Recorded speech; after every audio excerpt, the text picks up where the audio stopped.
Hey everybody, how's it going? Mike here from the Focus Garage. Today I want to make a quick little video about something we've been getting a lot of requests for. The 5 things I love and the 5 things I hate videos have been very popular within the automotive community on YouTube, so I wanted to just take a minute and touch on some of the things about my car. This video is going to be 5 things that I hate about my Focus ST. Now granted, a lot of these are going to just come naturally with having a high torque, kind of hot hatch front wheel drive vehicle. But I still want to mention them for anybody that's, thinking about buying one of these cars, or somebody that has one of these cars and didn't exactly notice these issues or just things that I've noticed through owning the vehicle.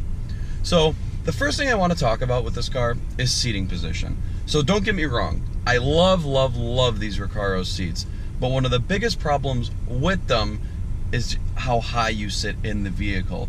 Now I know this isn't a low sports car like a Corvette or something like that, but when you sit in the seat of one of these Focus STs, and I've noticed this through all of the trim levels, whether you have the base seats, like an ST1, the cloth seats, an ST2, or even the ST3 with the full leather Recaros, they all sit way too high. You feel basically as if you're sitting in like a minivan or a small SUV or something like that. So driving the vehicle, it doesn't feel the sportiest, even though you have sports seats, just because you're sitting so high. Now I know there's people that have worked online with lowered seat brackets and things of that nature, but to be honest, that's not something that I'm very interested in doing with this car. So first thing that I want to hit on right there is seating position. You sit too high in this vehicle. Second thing that I want to touch on is something that's going to be pretty much unavoidable with all Fords for the most part, is depreciation. Now, being that this is a Ford, and being the way Ford discounts Fords when you buy them new, this car suffers very poorly from depreciation. Meaning that, you'll buy the car, and this is a $32,000 sticker car, and I got it out the door for $27 and some change. And that's, including tax, titles, fee, everything like that. So, right down there, they came off the price a few grand. So it's very easy to see why these cars depreciate when they're already discounting them that much out of the factory. But the scary thing is the resale value on these cars. When you look online and see what used Focus STs cost, they're not worth a lot. And this one's about 2 years old right now, and like I said, sticker price was $32,000. It's probably worth trading somewhere 17 to 19 right now. So in 2 years, this car has lost more than $10,000 of what the original sticker price was, and that's just, it's absurd. Obviously there's nothing you can do about it, and buying a Ford that they discount a lot, that going into it. But if you haven't bought one of these cars, it's something to watch for and be aware of, because having that kind of depreciation typically will mean that unless you're putting a large amount of money down, you're going to be stuck with this car. So make sure that you really do want one before you pick one up if you're buying one new, because depreciation is going to be a bitch. Secondly, or I guess this will be the third thing I want to touch on is the fact that there is no LSD. And by LSD, I don't mean the drug, I mean limited slip differential. Yes, you can go in the aftermarket and buy one of these, but the fact that it's not even an option in this car bothers me. The Civic Si, which, previous generation had like 205 horsepower, no turbo, and no torque, and even the current gen, which still has 205 horsepower, comes with an LSD. The GTI, it's offered with an LSD. The Mazda Speed 3, which was the predecessor to this car, came with an LSD. So the fact that Ford, gives you this car with its torque vectoring bullshit is all great and fine, but at least offer an LSD for those that want to pay for it.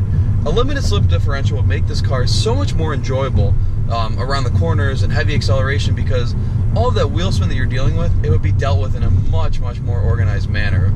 But, no LSD, no problem for things. But ask anyone that's taken one of these cars around a track without an LSD installed, and somebody that's modified the car and put an LSD in it, they're going to tell you that it's a very worthwhile mod to put into this car, just because of how greatly it's going to benefit you. So shame on Ford for not thinking about that, even at an added cost, to offer an LSD, because to be honest, the way I drive this vehicle, I would have opted for it, just because it's one of those features that in a performance-oriented car, you would love to have, because it would make it that much more enjoyable to drive. So no LSD, that's going to be another thing that I do not like about this car. Next thing that I hate or don't like about the Focus ST has to do with the seats again. Now, as I mentioned earlier, I love the Recaro seats. These full leather seats are absolutely fantastic. But with that being said, I'm pretty much at the limit of the size I'd want to be in these seats. They're not snug, but they fit me very, very nicely. If I was any wider or anything like that, I think I'd be uncomfortable driving this car. So with that being said, the way these cars are optioned, there is no way to get these Recaros, or to get a nice seat without having a nicely optioned car. Basically what I'm saying is, if you want to have an ST3 and have the HID headlights, you know, the nicer sound system, and the heated seats, heated mirrors, all that, you have to get these full leather Recaro seats. Whereas if you're a bigger person, or you know, you just don't want racing seats in your car, you can't do it. So something that I'd like to see Ford do with that is offer like a Focus Titanium full leather seat just in an ST3. So you get all the options, you still get a full leather seat that's heated, but you don't have to have this, you know, heavy duty racing seat that a lot of people aren't interested in.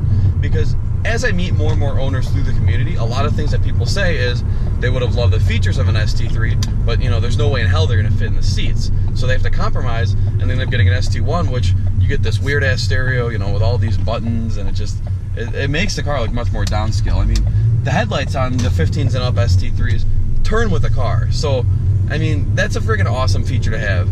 So to have those features and have to get these seats and be tied to it kind of sucks. So I'm surprised that throughout the run of this car they haven't offered like optional seats within the packages, because I think, you know, a Focus Titanium seat with just mild bolstering and full leather would fit very, very nicely in this car. So that's another thing I don't like, is the inability to have a non-Recaro seat in a highly optioned vehicle. Last thing I want to touch on, and this is funny to probably a lot of people here, is fuel tank size. Now, I drive a lot. My car's got 33,000 miles on it, and I haven't even had it 2 years yet. So I guess, okay, about a year and a half. So it's not a ton. People probably drive more than me, but I do enjoy driving, and I go on long trips a lot. So with that being said, the fuel tank in this car is so small. It is a 12-gallon tank, and if you're driving this car the way it's meant to be driven, you're probably only going to get 20 to 22 miles per gallon. So what that means to you is that you're filling up all the frickin' time.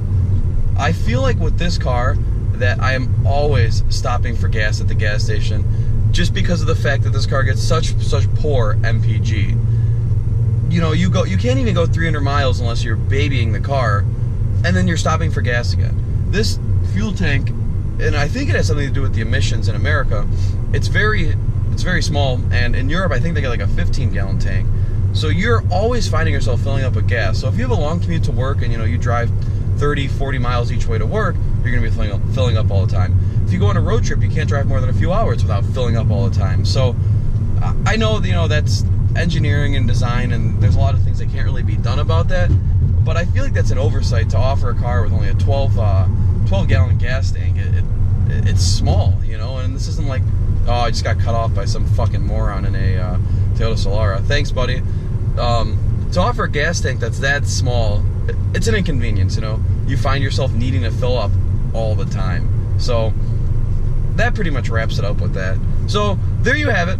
Those are 5 things that I hate about my Focus ST. Yeah, some of them are pretty much out of the control of Ford, and they might be a little, you know, picky here and there, but through owning the car, you know, for 2 years now and driving it, these are the things that I've come up with that I really am not the biggest fan of. So let me know in the comments below what you think about your car and things that you don't like about it and that you wish you could change.